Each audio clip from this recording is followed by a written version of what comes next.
Les entretiens des patriotes, bonjour à tous, heureux de vous retrouver. Le Cornu 2, à peine nommé, le gouvernement censuré mardi, Macron officiellement dingue, Parti Socialiste LR, la scission.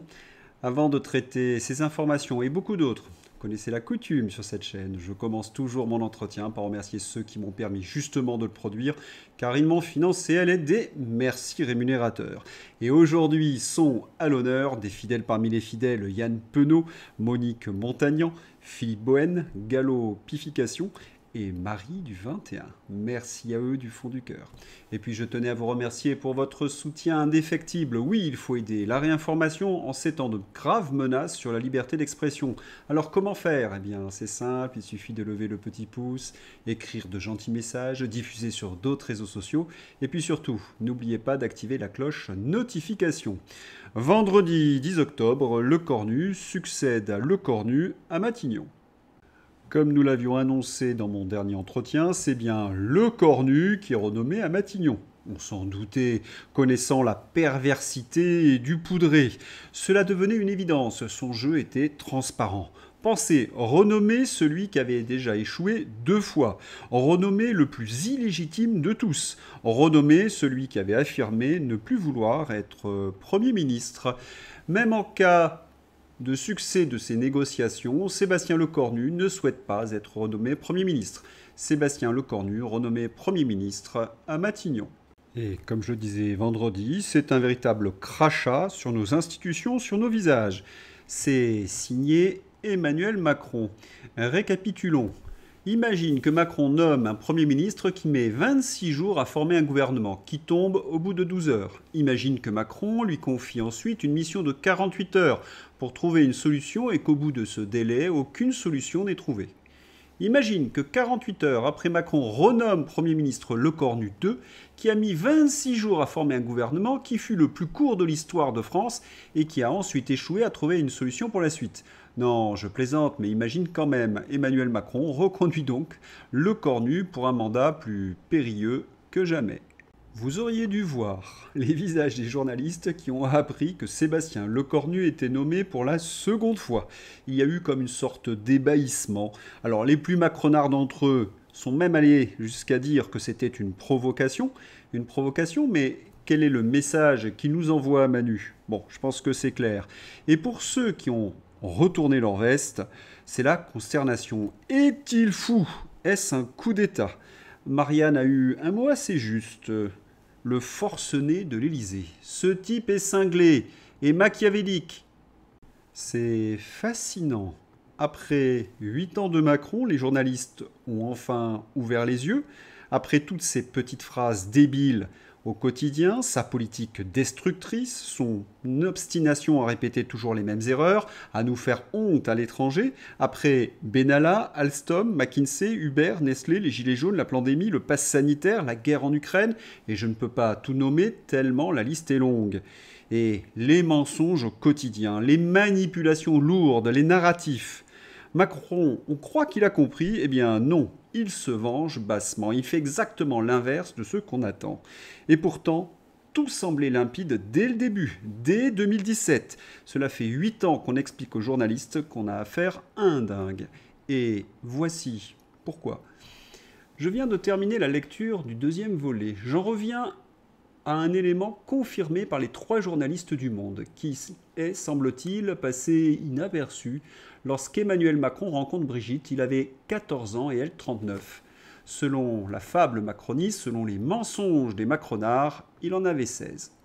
On touche du doigt avec cette affaire la construction psychologique du poudré. Pensez, il a été victime d'un prédateur alors qu'il avait 14 ans. Il est resté sous la coupe de ce prédateur jusqu'à présent, depuis plus de 30 ans. Et depuis ce temps-là, tout le monde se moque de lui et de sa chose à perruque. Mais on a l'impression de lire l'histoire du Joker. Arthur Fleck, un clown raté, comédien de stand-up vivant à Gotham City dans les années 1980. Marginalisé par la société et souffrant de troubles mentaux qui provoquent des crises de rire incontrôlables, il bascule progressivement dans la violence et la folie.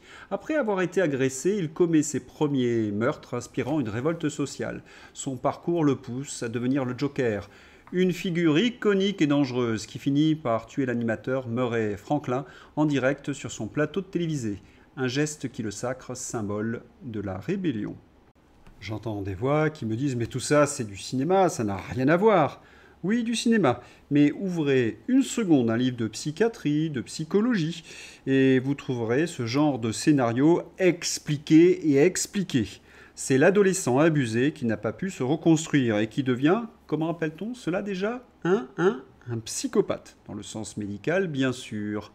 En 2017, avant l'élection présidentielle, un psychiatre italien nous avait averti sur le fait que Macron était un psychopathe avec un narcissisme exacerbé, l'absence de limites et un sentiment d'omnipotence.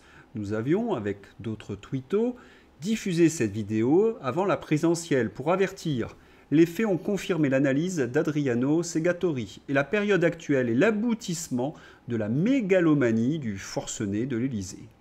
C'est là où l'on mesure la complicité des journalistes avec le couple diabolique. Oui, parce que tous ces journalistes-ors ont caché cette vérité, qu'il avait été abusé à son adolescence, et qu'en conséquence, il ne pouvait être que détraqué.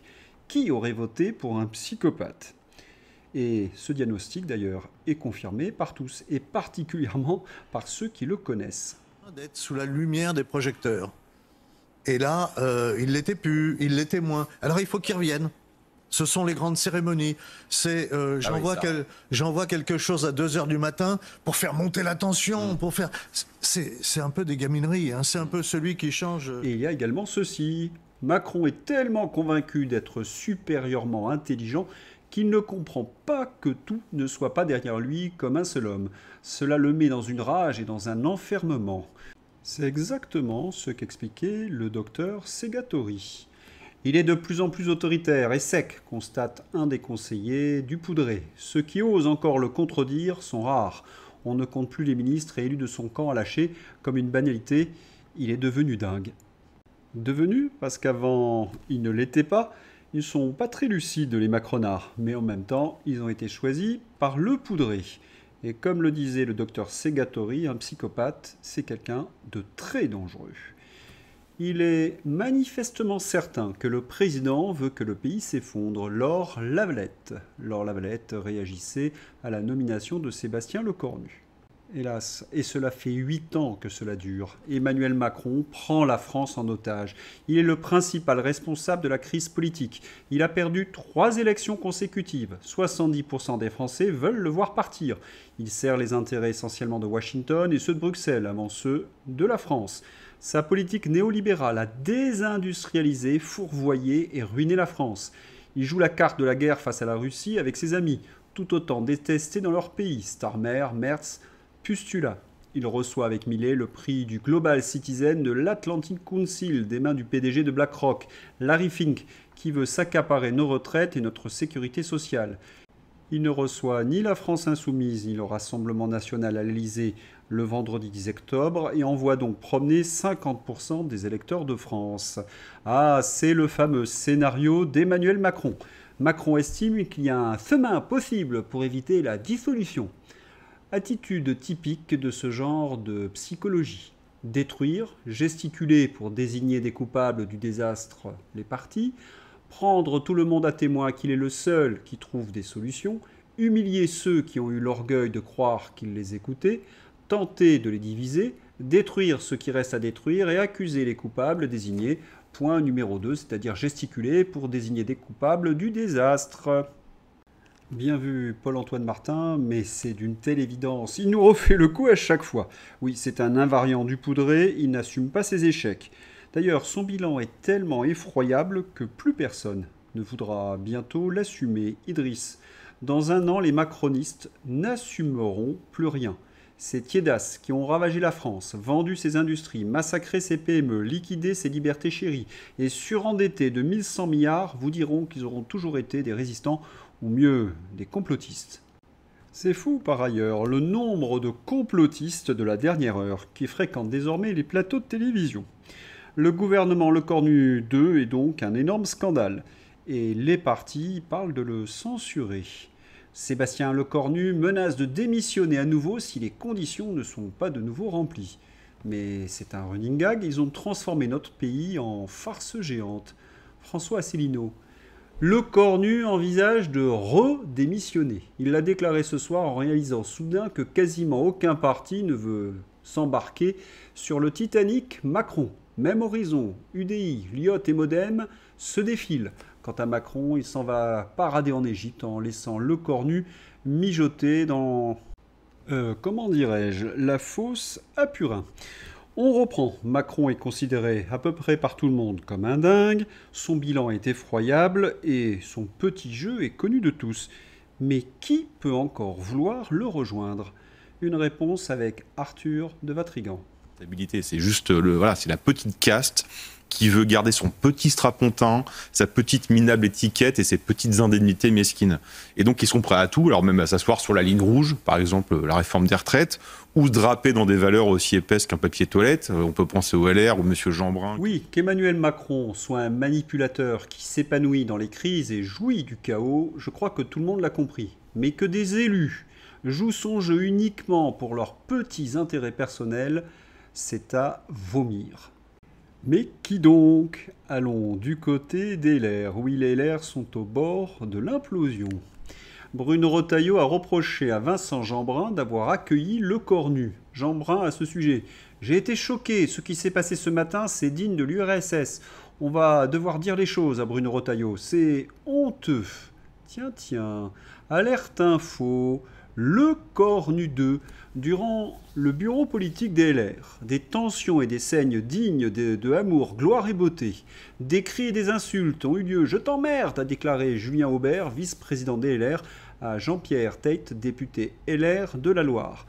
De nombreux députés LR, furieux de la décision du bureau de soutenir le gouvernement de Sébastien Lecornu, ont quitté la salle de visioconférence au moment du vote et ont contesté la décision.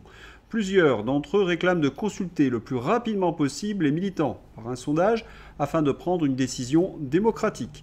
Les sénateurs et de nombreux LR ne souhaitent pas soutenir le gouvernement, mais certains députés, par crainte de perdre leur siège de député, s'alignent sur un soutien à Le Cornu. Je dois avouer que les LR m'étonneront toujours. Ils soutiennent Le Cornu mais ne participent pas au gouvernement. Les électeurs LR, cocus mais à un point, les membres LR qui ont accepté d'entrer au gouvernement Le Cornu 2 ne peuvent plus se réclamer du parti. Ceux qui participent donc sont exclus. Samedi, le mouvement présidé par Tayo a voté en bureau politique à une large majorité le soutien de la droite mais sans participation. Et ils ont exclu ceux qui ont participé au gouvernement Le Cornu. Voyons maintenant la composition de ce gouvernement Le Cornu 2. Un assemblage de tocards, de traîtres et de mis en examen. Un grand cru macronnier. Commençons par celui par qui le scandale arrive. Jeanbrun, ministre du Logement. Mais comment est-ce possible? Vincent Jeanbrun, LR, dit béquille, confirmé comme ministre de la Ville et du Logement. Il prend la tête d'un portefeuille dans un domaine où il est visé par 2 enquêtes pénales ouvertes en 2021 et 2024, portant sur des soupçons de favoritisme, prise illégale d'intérêt, concussion, détournement de fonds publics. Le profil macroniste idéal donc. Une belle tête de vainqueur qui avait toute sa place au milieu des autres tocards macroniers. Vincent Jeanbrun vient d'être exclu donc des LR pour participation à ce gouvernement Le Cornu. Et il y a également Annie Genevard. Alerte info, Annie Genevard et Vincent Jeanbrun donc sont exclus des Républicains. Annie Genevard était la présidente de la Commission nationale d'investiture des LR. Annie Genevard avait mené le putsch contre Éric Ciotti pour obtenir son exclusion. Elle l'avait accusé d'être en rupture totale avec la ligne, oh ironie, du parti et clamait la nécessité d'indépendance avant de rejoindre la Macronie jusqu'à son exclusion des LR. Annie Genevard conserve le ministère de l'Agriculture. Autre ministre qui fait parler d'elle, les conflits d'intérêts. Sympa la nouvelle ministre de la Santé, Stéphanie Rist. Eh oui, il est révélé qu'elle a perçu légalement plus de 22 000 € d'avantages des laboratoires pharmaceutiques entre 2012 et 2016. Mais quel hasard! Elle est classée en tête des députés les plus gâtés par les laboratoires. C'est fou quand même, hein, la façon dont Macron nomme que des ministres de la Santé qui ont des conflits d'intérêts avec le Big Pharma. C'est un aveu, non? Il a peur de quelque chose, le poudré, certainement la vérité. Et puis, on retrouve également la batterie de casseroles de Le Cornu 1 et de Bayrou. Ces trois ministres ont de sacrées casseroles aux fesses. Darmanin, poursuivi pour agression sexuelle devant la CEDH. Dati, multirécidiviste, corruption et trafic d'influence dans toute une série d'affaires. L'affaire Renault, des bijoux non déclarés, dans le Catergate, Suez, etc. Quant à Tabarot, vous le savez, il est visé par une enquête pour détournement de fonds publics et prise illégale d'intérêt. Avec Macron, si t'es pas ministre, tu es à Fleury-Mérogis. Une entrée qui a fait du bruit. Qui pour remplacer Retailleau ? Laurent Nunez devient ministre de l'Intérieur. L'homme qui pilotait la répression des Gilets jaunes est déclaré n'avoir aucun regret sur la façon dont ils ont été traités. Est-ce un signal envoyé par Le Poudré ? Cela y ressemble fort. Il faut dire que Nunez a toutes les qualités de son maître. Il est menteur, manipulateur, sale et méchant. Les ministres qui sont sortis de Le Cornu 2, Elisabeth Borne, Manuel Valls et Agnès Pannier-Runacher. Ces poids lourds quittent donc le gouvernement. On ne va pas les regretter. Pannier-Runacher n'a pas voulu rester dans ce gouvernement Le Cornu 2. Elle est plus lucide que je l'imaginais, Agnès. Mais qui pour la remplacer ? Pire, bien évidemment. Tiens, ils ont quand même réussi. Un exploit. Ils ont nommé ministre à la transition écologique Monique Barbu, anti-nucléaire notoire, qui a œuvré pour que l'Union européenne s'aborde le nucléaire français. C'est bien un gouvernement de macronistes, traîtres et contre la France donc. Ah oui, quel assemblage, comme je l'ai dit, un gouvernement de macroniers, de traîtres, d'anti-France, de tocards et de mise en examen. Mais qui peut soutenir un tel gouvernement ? Bonne nouvelle, plus grand monde. Motion de censure immédiate. Le Pen déposera une motion de censure ce lundi. Il faut 289 voix pour qu'elle soit adoptée. Vont la voter le Rassemblement national, l'UDR, la France insoumise, le PCF. Toutes ces voix réunies, c'est 226 députés. Si le PS, les Verts, trompés par Macron, la votent aussi, eh bien, cela pourrait monter jusqu'à 333 députés. Ce serait la fin de Le Cornu ? Pour l'instant, le Parti socialiste n'a pas donné de consigne de vote. Certains socialistes poussent la direction à censurer le gouvernement Le Cornu. Arthur Delaporte, député PS du Calvados, sur le nouveau gouvernement de Sébastien Lecornu. La censure est sur la table. Et pas seulement sur la table, dans toutes les têtes. Ne déballez pas trop vite vos cartons. Le président doit annoncer la dissolution. Alors, cette motion de censure, c'est pour quand ? Eh bien, pas pour aujourd'hui lundi, mais pour mardi. La raison, c'est que Le Poudré est en voyage en Égypte. J'en parle dans un instant. Il ne pouvait donc présider le Conseil des ministres. C'est donc mardi que Le Cornu se présentera devant les députés, où il devra affronter donc ces motions de censure. Est-ce que Le Poudré a encore une chance ? Oui, et vous connaissez laquelle. Il agite, plus que jamais, le chiffon rouge de la guerre. Si la Russie persiste dans son obstination guerrière et dans son refus de venir à la table des négociations, elle devra en payer le prix. Notez 2 points. L'inversion accusatoire, l'obstination. Qui est obstiné en ce moment ? Qui maintient cette guerre depuis 3 ans ? Et Poutine devra en payer le prix ? Elle est bien bonne celle-là. Stoltenberg, ex-secrétaire général de l'OTAN et ministre des Finances de Norvège, demande aux Européens de sacrifier la santé, l'éducation de leurs enfants et les retraites pour arrêter Poutine en Ukraine. C'est limpide. La guerre en Ukraine a déjà coûté à la France 140 milliards d'euros. La folie gagne les ministres de Norvège. Bientôt chez nous, attention aux ultra-européistes qui seront nommés à ce gouvernement. La guerre est perdue pour les Occidentaux et les européistes s'obstinent. Ils ne veulent pas payer le prix de la défaite. Oui, le masque tombe. Macron vient d'envoyer un tweet explosif. Pas un message de paix, un message de confrontation directe. Elle devra en payer le prix. Depuis quand la France menace une puissance nucléaire sur les réseaux ? Et le pire, il confirme que la France agit dans la coalition des volontaires. Autrement dit, une implication sans mandat, sans vote, sans le peuple. Quand un président perd le contrôle à l'intérieur, il cherche la tension à l'extérieur. Pendant que tout s'écroule, Macron joue au chef de guerre numérique. On ne veut pas d'escalade, on veut la paix.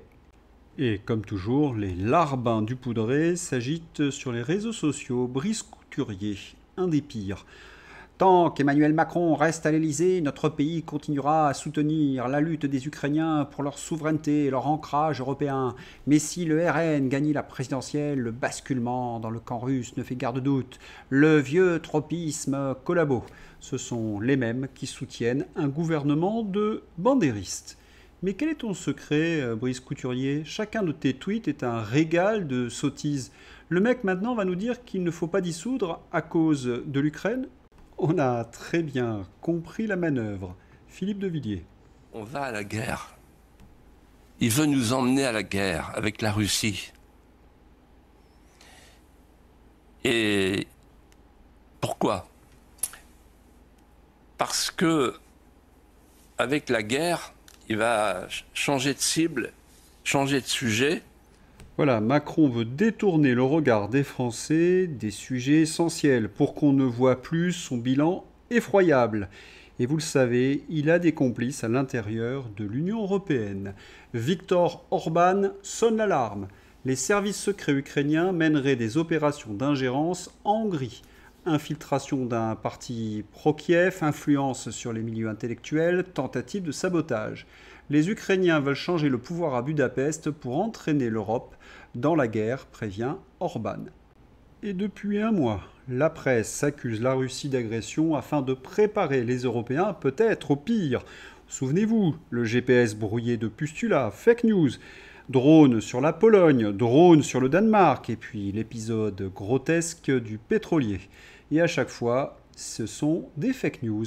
Ukraine, drone, Pologne. Le brouillage est omniprésent dans les deux camps où les sites sensibles sont protégés par une forte couche électromagnétique. Les Russes auraient contourné sciemment des zones de brouillage, quitte à prendre le risque que ce contournement déborde l'Ukraine. Ainsi que je le laissais entendre dans le bilan de mi-septembre. Cette affaire de drone en Pologne était bizarre et tous les spécialistes le disaient. Il n'y a pas eu beaucoup de prudence et d'analyse de la part de certains qui ont commenté à chaud et se sont brûlés. Enfin, pour être plus exact, ce sont des journalistes aux ordres, ils vont toujours dans le même sens et font de la désinformation pour nourrir le narratif d'agression. Des fous dangereux. Bulletin 259, oui à voir comme chaque semaine. Vous retrouverez dans ce numéro 259 vos rubriques favorites, le moment bunker, les analyses économiques et surtout les précieuses cartes du front terrestre. Vous y comprendrez donc les mises en place de chaudrons et d'encerclements. C'est désormais la ville de Liman qui va être chaudronnisée. Les bellicistes n'ont plus la côte face à l'évidence de la victoire russe. En Allemagne, l'économie s'écroule à cause de la guerre. Et Merz doit faire face à de vives critiques. Si le chancelier Merz veut faire la guerre à la Russie, qu'il y aille lui-même et qu'il montre donc l'exemple. Oui, qu'il aille à la frontière se battre lui-même. La présidente de l'AfD, Alice Van Weidel, frappe très fort contre Merz et les eurofaucons. Cela change des discours convenus au Parlement français. Idem, allez-y vous-même les Macron, les Brigitte et tous ceux qui veulent la guerre. Quand on sait que les peuples veulent la paix, et nous avons de très belles images aujourd'hui. Les 20 otages vivants sont attendus lundi à 8h. Ça y est, ils sont arrivés. Les 7 premiers otages ont été remis à la Croix-Rouge après 783 jours de captivité. Une immense joie à Tel Aviv. Et nous avons vu des scènes de liesse identiques du côté palestinien. Enfin la paix, enfin le cessez-le-feu. Bravo à Trump et à ses équipes. L'accord de paix Israël-Hamas est un jalon majeur signé par Donald Trump. Il faut également remercier Rubio, Witkoff, Kushner. Oui, pour leur rôle déterminant. Le monde est plus sûr aujourd'hui. Et qui va essayer de récolter les palmes de cet accord? Le poudré. Manu, c'est un peu le gars qui est invité à un mariage et qui essaie de voler la vedette au marié. Mais quel pervers! Le couple Macron part en Égypte, Sharm el-Sheikh, un lieu paradisiaque et touristique, véritable paradis sur terre avec ses plages féeriques, plus loin la vallée des rois et bien d'autres merveilles, soi-disant pour soutenir un accord de cessez-le-feu. Ils se moquent de nous, ce couple de malheurs. Les frais exorbitants de ce voyage pèsent sur le dos des Français. Ils partent tranquillement en vacances déguisés en voyage d'État, alors que le président des États-Unis, Donald Trump, a déjà tout négocié. Macron n'a rien à faire dans ce traité de paix, la risée du monde, encore une fois. En France, c'est l'apocalypse à cause de lui. Ces croque-morts me répugnent. La France et les Français ne sont qu'un terrain de jeu pour ces deux spectres du mal. Et il faut se souvenir que c'est Macron qui a interrompu les négociations entre le Hamas et Israël. Marco Rubio affirme que la reconnaissance d'un État palestinien par Macron a directement conduit le Hamas à interrompre les pourparlers de paix. La guerre a duré plus longtemps à cause du poudré. Il y a un en même temps avec Macron, grotesque et toxique. Et puis, il y a notre France, notre pauvre France. Dans quel état il l'a laissé ? La France a enregistré la plus forte hausse de la population immigrée jamais constatée. 7,7 millions d'immigrés recensés par l'INSEE en 2024. Un record avec une explosion, bien évidemment, de la délinquance. Et nos entreprises, nos petites entreprises, un dirigeant de TPE sur 2 gagne moins que le SMIC, révèle une étude. J'explique cela depuis 30 ans. Dans le même bateau que les ouvriers et nombre de salariés, tous travailleurs pauvres, avec des semaines de 100 heures et des fils de chiens qui se gavent sur notre dos. Ça ne passera pas comme cela. Cela suffit. Et ce qu'il y a de répugnant dans cette affaire, c'est que les TPE sont un des moteurs de l'emploi un peu partout dans le monde. Si vous écrasez d'impôts ces petits patrons, vous les empêchez de former et d'embaucher. Et pendant ce temps-là, dans la Socialie, Boulogne-sur-Mer, le repas de travail très arrosé du maire socialiste Frédéric Cuvelier. Boulogne-sur-Mer, le repas de travail très arrosé du maire socialiste Frédéric Cuvelier.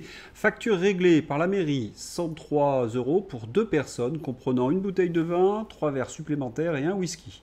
Environ 6 unités d'alcool par personne. Et il travaille après cette cuite ? Et il ne s'est pas arrêté là, Frédéric Cuvelier.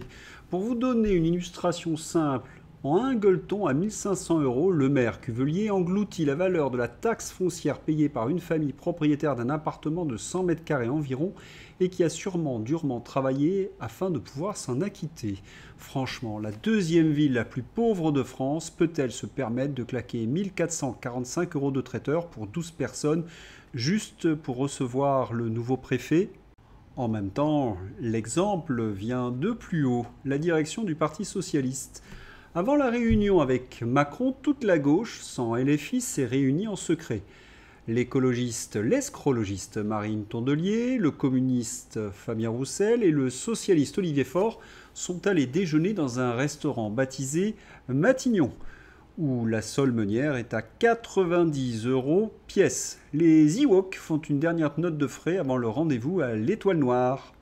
Et en plus, ils ont été attrapés en flagrant délit.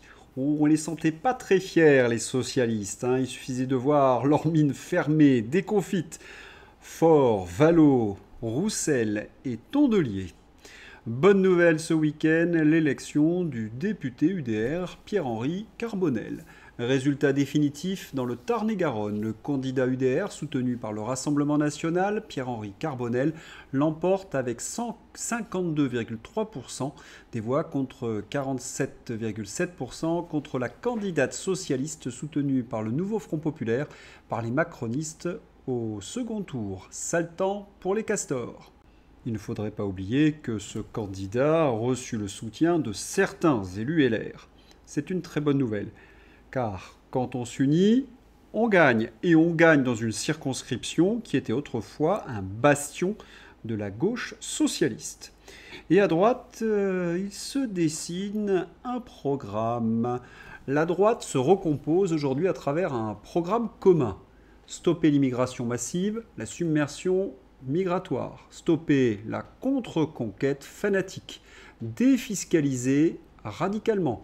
Reconquérir la souveraineté confisquée à Bruxelles, restaurer la méritocratie, débureaucratiser autant que possible. Tous ceux qui se reconnaissent autour d'un tel programme devraient être capables de travailler ensemble. Reste à voir si ce sera avant ou après 2027. Je sens qu'il ne manque pas grand-chose pour qu'il y ait dans ce programme le Frexit. On peut faire confiance au parti du Frexit, comme celui de Florian Philippot. C'est beau un peuple qui se lève, son drapeau français à la main, et qui crie Frexit, c'est-à-dire liberté, avenir, indépendance, France libre, la France qu'on aime. Allez, c'est l'heure d'ouvrir la page Fantasy avec un jeu très simple. Il faut repérer où sont les ordures. Un classique, Manu ne fait pas l'enfant, c'est fini. La nouvelle version, le forcené de l'Élysée, lâche l'affaire Manu, fais pas l'imbécile. Si vous avancez, the à but. Un autre grand classique. Non mais quel zénith! Apprenez à les reconnaître, à les distinguer. Il y a le cornu et le cocu. The retourne en Espagne, le roi répudie la reine, la vieille épouse le perroquet, César devient roi, épouse César, et je deviens reine. Ah, la folie des grandeurs. Je vous mets dans ma description ce petit film satirique. Je pense que vous allez adorer. Et puis je vais finir mon entretien par un révolutionnaire à mocassin à gland, Jean-François Copé. On ne l'attendait pas celui-là. Copé prévient Macron que s'il ne part pas, ça va très mal finir. Ça va se terminer très très mal si Macron ne part pas. Il ne peut pas tenir. Une crise sur les marchés va arriver. Et les Français peuvent s'énerver très sérieusement. Aux portes du chaos. Voilà, c'est tout pour aujourd'hui. J'espère que vous avez apprécié cet entretien. Je vous souhaite une excellente journée. À bientôt. Au revoir.